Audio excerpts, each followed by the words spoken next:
Dans ce bruit qui m'envahit, je te cherche, toi, mon Dieu. Je te prie et me confie, je me tourne vers les cieux. Je trouve ça beau d'entendre « Tu n'es pas loin du royaume des cieux ». Êtes-vous loin du royaume des cieux? On approche. Toi c'est parce que c'est l'âge, c'est parce que c'est l'âge. Ah ouais, c'est ça. Est-ce qu'on est près du royaume des cieux? Comment l'être encore davantage? Il y a 2 commandements qui en font un seul, qui est celui de l'amour. C'est comme si notre destinée était faite pour l'amour. C'est notre but ultime, probablement à tous et à toutes, que de savoir aimer, que de se laisser aimer et d'aimer. Il ne s'agit pas de savoir si on aime plus Dieu que notre prochain. Il s'agit plutôt de se laisser aimer par Dieu et comprendre qu'on revêt la dignité de Dieu. Alors Serge, tu revêts la dignité de Dieu. Je suis bien obligé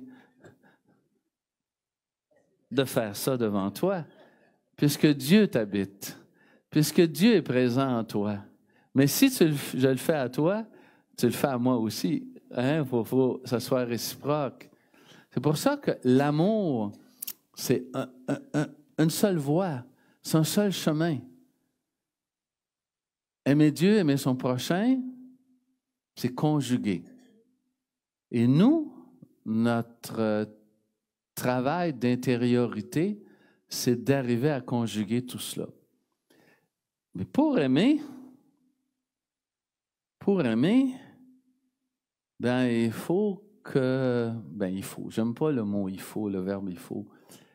On est placé devant une réalité qui va nous construire comme personne. Si je veux être construit comme personne, le décor dans lequel je dois vivre, c'est celui de la société dans laquelle je suis.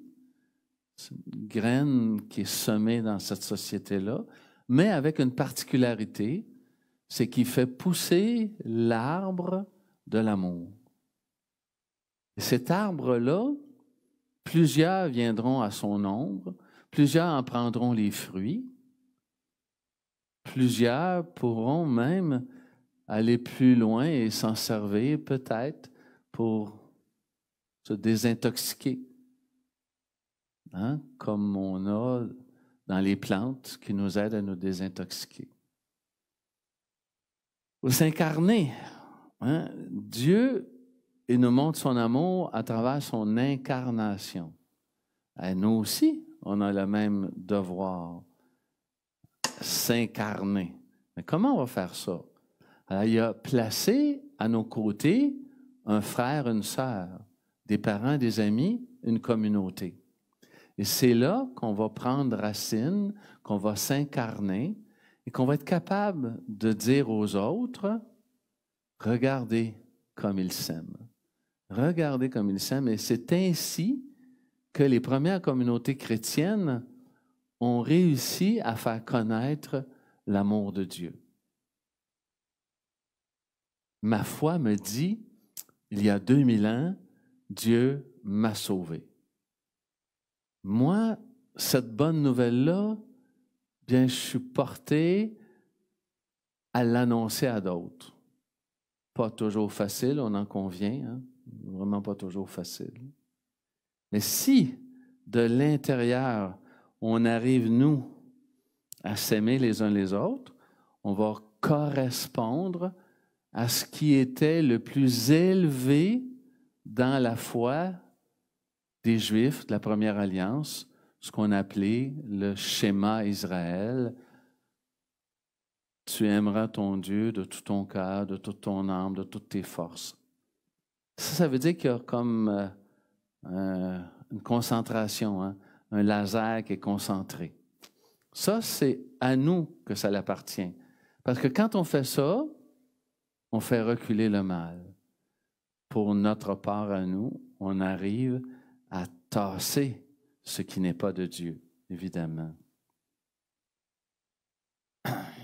Même si ça, c'est vrai, dans la grande société, qui correspond peut-être à ce que Jésus a déjà dit, tu aimeras ton prochain, mais tu haïras ton ennemi. C'est pas que c'était la volonté de Jésus, mais il constatait que c'était souvent comme ça. Tu aimeras ton prochain, mais tu haïras ton ennemi. On est dépassé ça, hein? On n'est plus dans la loi du talion.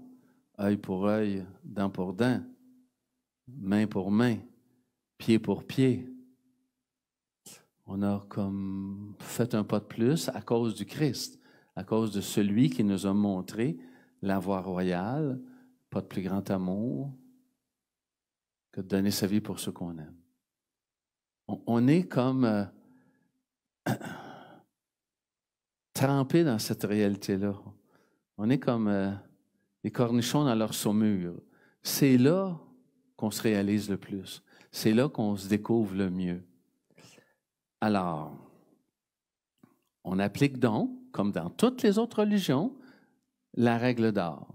Ne fais pas à l'autre que tu ne veux pas que l'autre te fasse. Mais Jésus a fait un pas de plus et il a dit, fais à l'autre ce que tu veux que l'autre te fasse. Il y a quelque chose là qui nous engage. Hein? Bon, ne fais pas, OK, mais fais. Hop là, on a ensemble, et c'est le fun que ce soit ensemble, là, cet engagement-là. Et c'est dans la vie fraternelle un des 5 essentiels de la foi que nous allons pouvoir donner notre meilleur, donner notre 100%.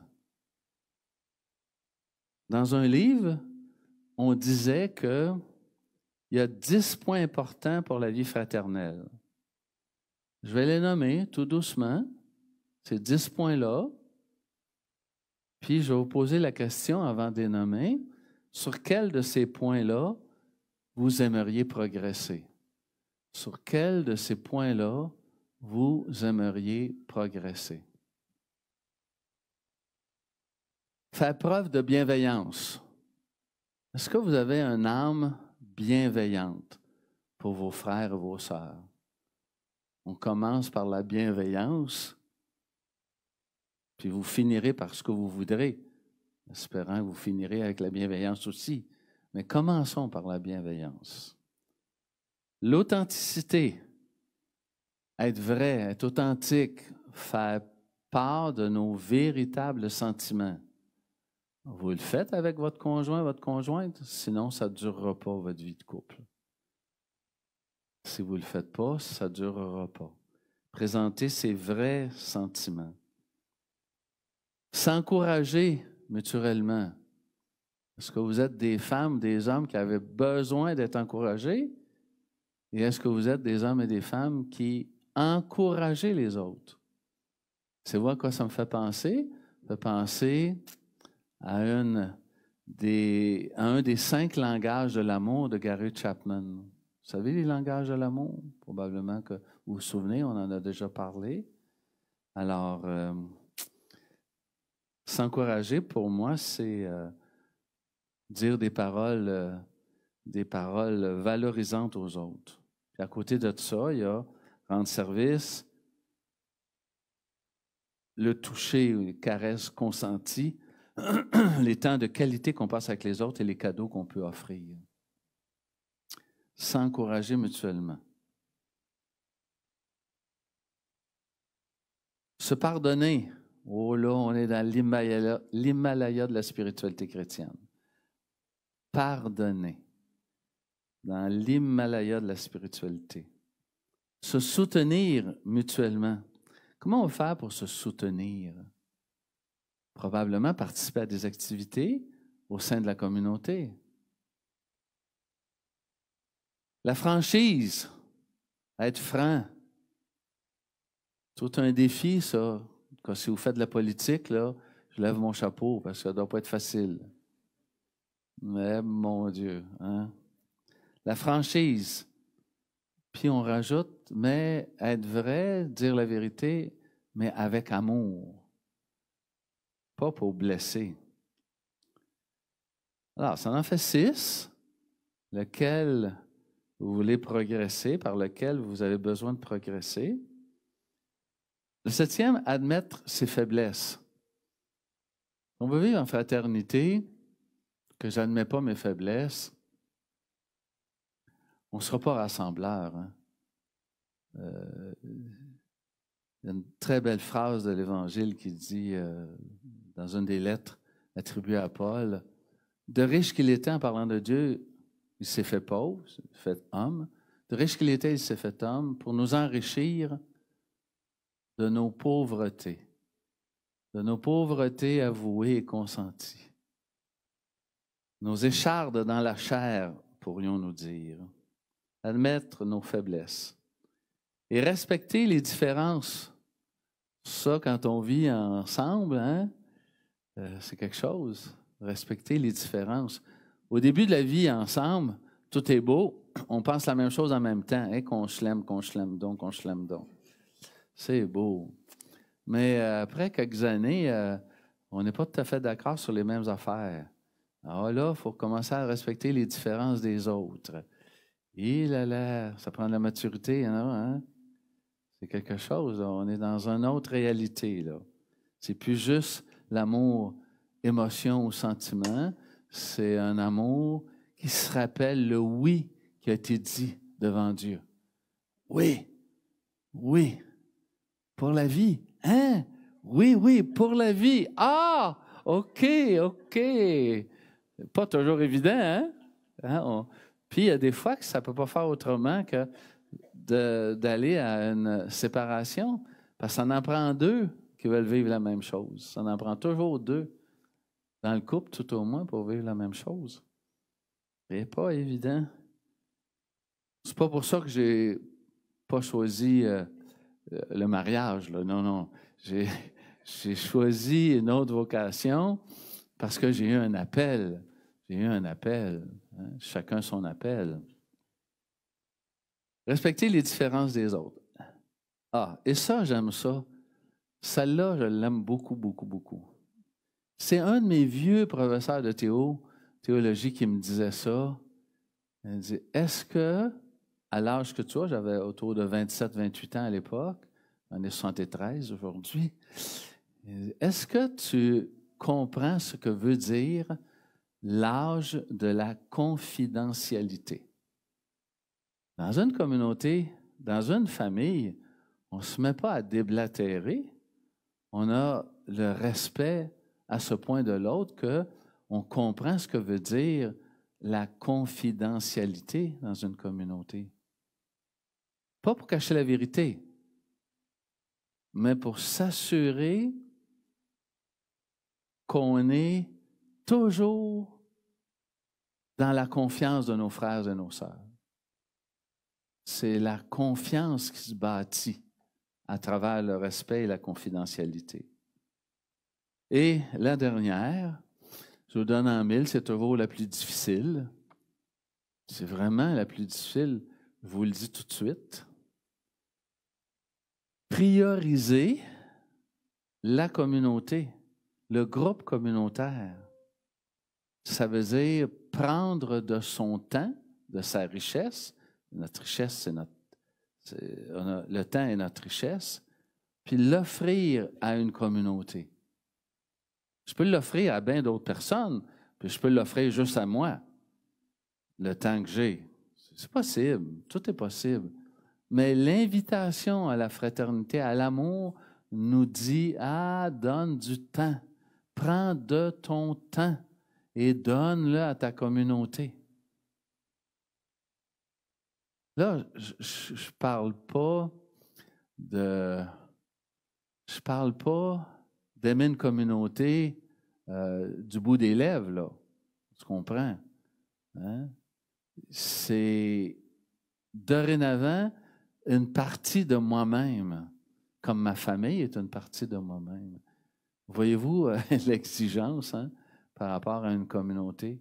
Si on veut grandir, si on veut manifester l'amour, si on veut manifester cet amour-là, il faut qu'à un moment donné, ça s'accroche après des réalités concrètes, après du monde, après une communauté, après une expérience de vie communautaire.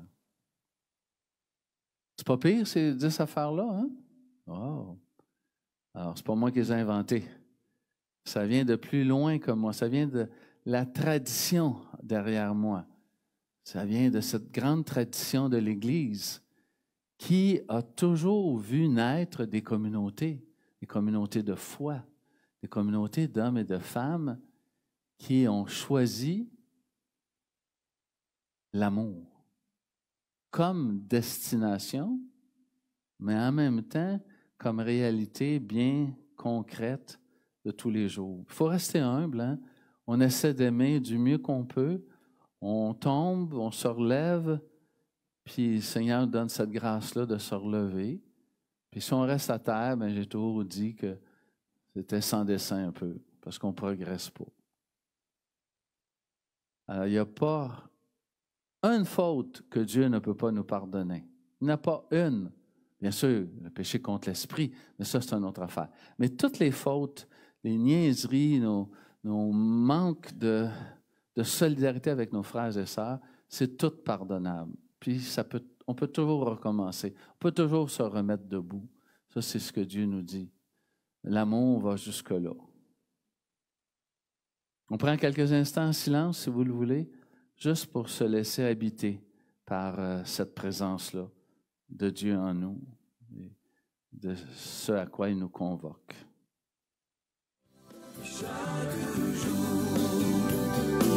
je veux entendre ta voix et que ma vie soit pour toi, tout comme un parfum d'amour.